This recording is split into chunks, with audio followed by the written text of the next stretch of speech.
Programs in Illinois at risk of being cut based on what may happen in Washington. The Trump administration is considering the elimination of the Institute of Museum and Library Services, which provides more than $260 million in grants, as they did last year. On March 31st, all 70 department staff were placed on administrative leave at the federal level.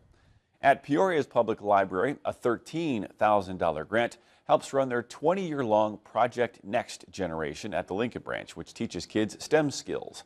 That federal grant money also helps fund the interlibrary loan system, allowing for people to place holds on and access collections from libraries all over. But it's a really convenient service. It really expands the reach of our collection and what we can provide to our patrons, and that is in jeopardy of being severely undermined by these cuts. We're very concerned about that.